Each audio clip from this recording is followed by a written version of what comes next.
Marcelo, eu queria que você fizesse uma análise do jogo de ontem e o que pode ser melhorado na equipe. Boa tarde, João, boa tarde a todos. Nós fizemos um bom jogo, né? Uma equipe que nos exigiu bastante. O último jogo, né?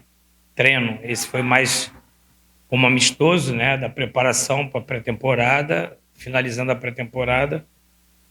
A questão do jogo, a gente pegou um adversário muito qualificado, um adversário que nos exigiu muito e no final, assim, resumindo, a gente alcançou o objetivo que a gente queria. Era um adversário forte para o nosso último amistoso, para que a gente pudesse entender o período que a equipe está, o perfil que a equipe está. E assim, o jogo, resumidamente falando, foi um jogo onde o sistema defensivo sobressaiu sobre o sistema ofensivo, né? É um time que eles já jogam junto há muito tempo, é uma base que vem do ano passado, um sistema de jogo que a gente teve que se adaptar para enfrentá-lo, né, no 3-4-3, e a gente entende que eles tiveram uma pequena superioridade na posse de bola, foi 53-47, mas para quem viu o jogo parece que eles tiveram uma supremacia na posse de bola, mas a gente é onde se ouve muito bem naquilo que a gente treinou para enfrentar ele. Foi um jogo que não teve grandes oportunidades de gols, eles acabaram fazendo um gol, uma felicidade deles ali numa finalização, um rebote, e depois colocaram uma bola na trave, depois a gente colocou uma bola na trave. Então, tanto a equipe que iniciou, que é onde se finalizou 0-0, quanto a equipe do segundo tempo, onde a gente perdeu de 1-0, trouxe uma condição satisfatória por aquilo que a gente precisa do jogo treino, a observação dos atletas para que a gente possa tomar as decisões final agora para a estreia do campeonato no domingo. Então, assim, posso dizer para você, João, que foi um amistoso muito satisfatório, até pelo nível da equipe que a gente enfrentou, e a gente precisava ter esse parâmetro para a gente entender como é que a nossa equipe se encontra até o momento. Oi, Marcelo, tudo bem? Boa tarde. Queria saber quais os objetivos do Santa Cruz para o Campeonato Pernambucano e, em termos de prioridade, como é que esse campeonato aparece no teu planejamento para a temporada? A gente tem uma expectativa muito grande diante do Campeonato Pernambucano. A gente sabe que todo o Campeonato Pernambucano que Santa Cruz entra, ele tem que entrar almejando o título, né? Mas precisamos passar por metas e etapas. Então, assim, nessa fase de classificação, onde a gente tem os 7 primeiros jogos, a gente precisa classificar entre os 2 primeiros, para que a gente já possa ir direto para a semifinal. Essa é a primeira meta. A segunda meta, claro, é óbvio que a gente precisa passar a semifinal para chegar à final, e a meta principal da gente dentro dessa competição é buscar o título, né? Não podia ser diferente o Santa Cruz entrar num campeonato estadual que não almeja o título. A gente sabe que são 10 anos que o Santa Cruz não conquista o título. A gente vem trabalhando bastante, né? Essas 6 semanas de preparação foi muito importante. A gente fez uma boa preparação. A gente sabe que a gente ainda tem um time, um elenco muito heterogêneo. A gente teve a permanência de 50% do elenco e 50% chegaram agora, e a gente usou essa fase de pré-temporada para que a gente pudesse tentar colocar a equipe o mais homogêneo possível, mas é óbvio que a gente não começa o campeonato 100% como a gente quer, mas a gente entende que a gente entra numa condição satisfatória, onde a gente pode alcançar esse 100% o mais rápido possível.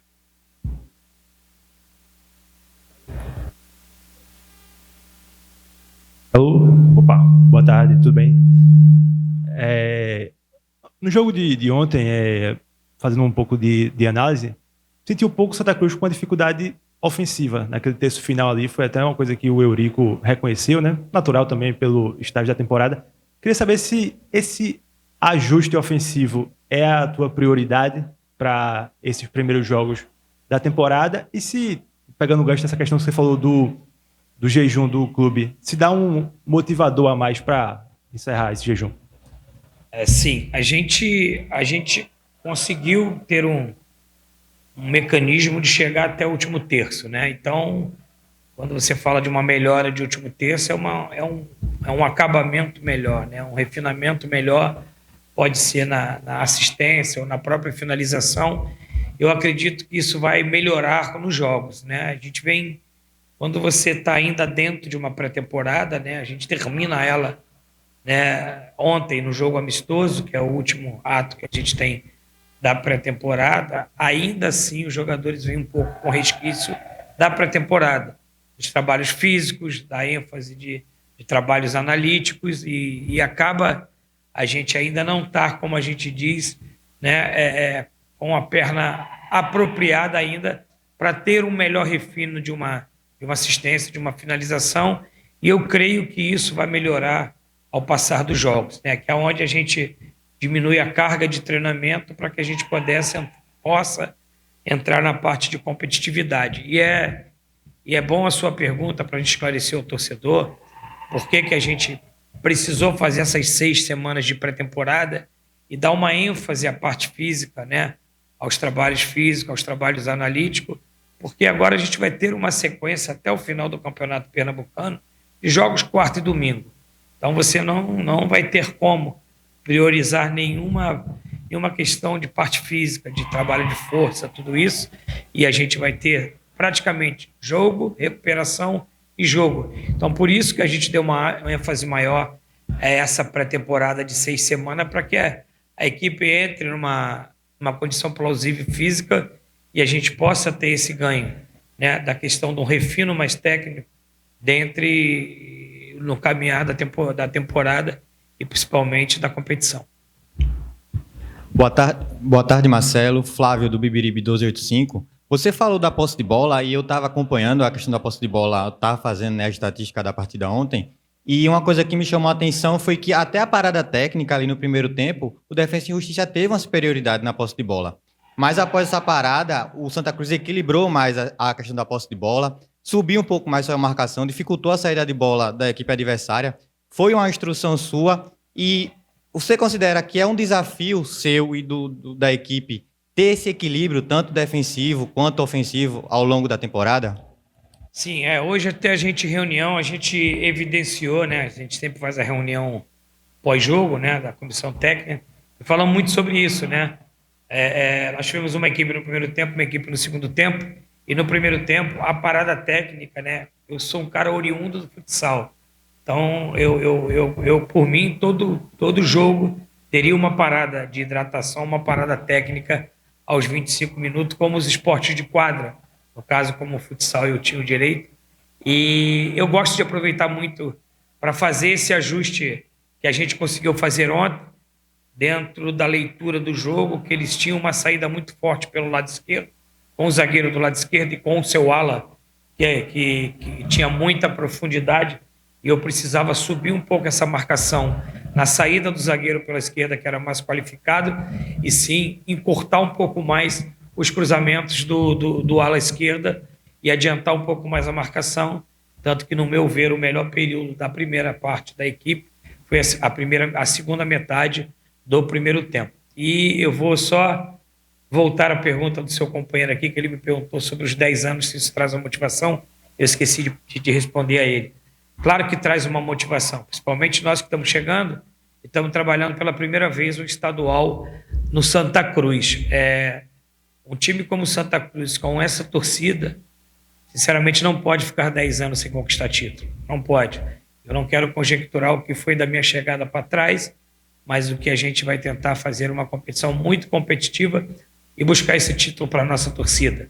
Fácil não é. É uma competição muito difícil. Talvez o estadual pernambucano seja um dos mais difíceis do Brasil, que hoje nós só temos 8 equipes e a gente sabe que tem 4, 5 equipes que entram muito forte para poder brigar pela classificação e pelo título. Mas a gente entende que a gente está muito bem preparado para buscar esse objetivo para o nosso torcedor. Olá, Marcelo, boa tarde, tudo bem?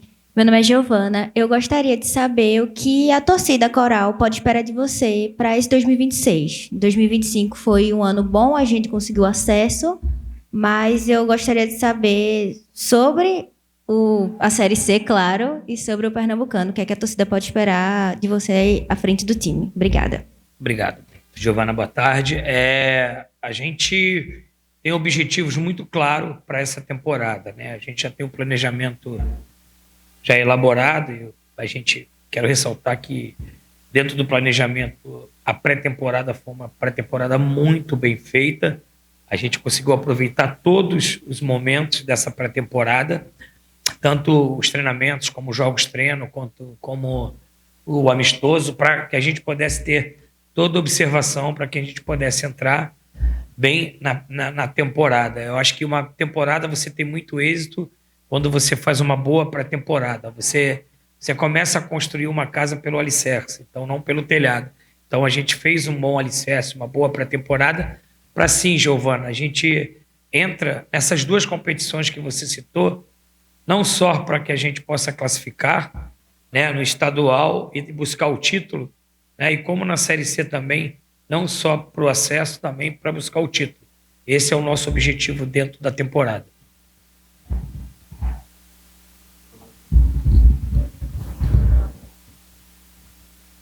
Boa tarde, Cabo. Vitor do 3 de fevereiro. Visto a atuação de ontem na primeira etapa, ficou observado que Patrick Alan foi de suma importância na recomposição do time no meio-campo. E Andrei tomou as melhores decisões e as melhores jogadas de ofensiva do time saíram do pé dele. Como você enxerga a questão do meio de criação do Santa Cruz? Você acha que a atuação de Andrei ontem acirra a posição para ser o meio de criação do Santa Cruz? A gente quando contratou o Andrei e o Patrick, justamente que é para fazer esse encaixe, né? A gente hoje trabalha com um 5, 8 e um 10, né? E o Andrei é esse 8 do nosso time. Como a gente diz, o meio armador, como os antigos falam. O Balotelli como camisa 5, o primeiro, e o Patrick Alan como o nosso camisa 10. O homem que faz a articulação, que encosta no nosso ataque. Então, assim, como eu te falei, é um time que ainda precisa um pouco de tempo para ganhar conjunto, ganhar ritmo. Você vê, de um meio-campo do ano passado para esse campo, de 3 peças, nós trocamos 2. Né? 2 peças que eu entendo que são muito qualificadas, principalmente na hora da execução de propor o jogo. Né? Então, eu acho que a gente ganha muita qualificação. O Gabriel e o William Júnior, no passado, entregaram muito. São jogadores importantes, como o Pedro Favela, jogadores que está completamente inserido também dentro de um contexto, mas a gente entende, para iniciar a competição, o Andrei, ele fez muito boas partidas, bons jogos de treino, fez um bom amistoso, tudo o que eu espero de um camisa 8, ele vem entregando. Claro que ele precisa agora ganhar ritmo, ganhar volume. Quando eu tive a ideia de trazer o Andrei e prospectei, né, essa questão, e houve muito questionamento pela questão física do Andrei, pela questão, né, da lesão dele. Só que depois da lesão do André, ele teve 58 partidas. E assim, a gente tem muita responsabilidade, muito cuidado quando a gente vai contratar um jogador. E o André era uma convicção nossa do departamento de futebol. Então, quando a gente coloca e fala assim, nós vamos contratar esse jogador, pode ter certeza o nosso torcedor e a imprensa que a gente pesquisou tudo dele. Até a cor preferida que ele gosta de usar, a gente buscou saber. Só estou dando esse tom para a gente entender que claro que a gente não vai acertar sempre.